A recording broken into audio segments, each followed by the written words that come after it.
بسم اللہ الرحمن الرحیم، السلام علیکم۔ میرا نام ڈاکٹر اسد محمود ہے۔ الیگزینڈر دی گریٹ کو جانتے ہیں آپ؟ الیگزینڈر 20 سال کی عمر میں بادشاہ بنا۔ 23 سال کی عمر میں مقدونیہ سے نکلا، اس نے سب سے پہلے پورا یونان فتح کیا، اس کے بعد وہ ترکی میں داخل ہوا، پھر ایران کے دارا کو شکست دی، پھر وہ شام پہنچا، پھر اس نے یروشلم اور بابل کا رخ کیا، پھر اس کے بعد ایجپٹ مصر پہنچا اور پھر ہندوستان آیا۔ ہندوستان میں اس نے راجہ پورس کے ساتھ جنگ لڑی اور اپنے سب سے پیارے گھوڑے کی یاد میں پھالیا شہر کو آباد کیا۔ مکران سے ہوتا ہوا واپسی کا سفر شروع کیا، راستے میں ٹائیفائڈ میں مبتلا ہوا اور 323 قبل از مسیح میں 33 سال کی عمر میں بخت نصر کے محل میں انتقال کر گیا۔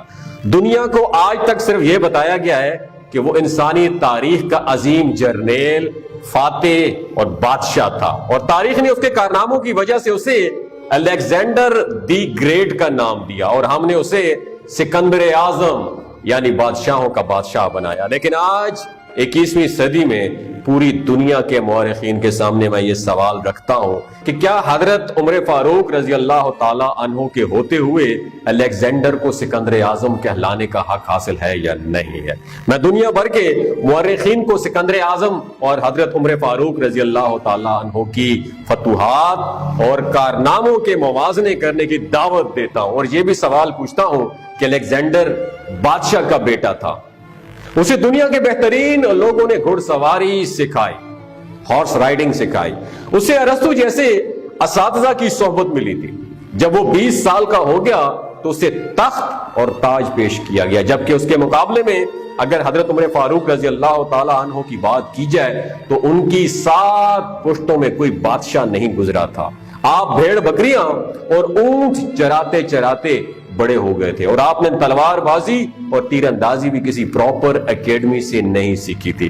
سکندر اعظم نے آرگنائزڈ آرمی کے ساتھ 10 برسوں میں 17 لاکھ مربع میل کا علاقہ فتح کیا تھا، جبکہ حضرت عمر فاروق رضی اللہ تعالی عنہ نے 10 برسوں میں آرگنائزڈ آرمی کے بغیر 22 لاکھ مربع میل کا علاقہ فتح کیا، اور اس میں روم اور ایران کی 2 سپر پاورز بھی شامل تھیں۔ آج کے سیٹلائٹ میزائل اور آبدوزوں کے دور میں بھی دنیا کے کسی حکمران کے پاس اتنی بڑی سلطنت نہیں جو حضرت عمر فاروق رضی اللہ تعالی عنہ نے نہ صرف گھوڑوں کے پیٹھ پر پشت پر بیٹھ کر فتح کرائی تھی بلکہ اس کا انتظام و انصرام بھی چلایا تھا۔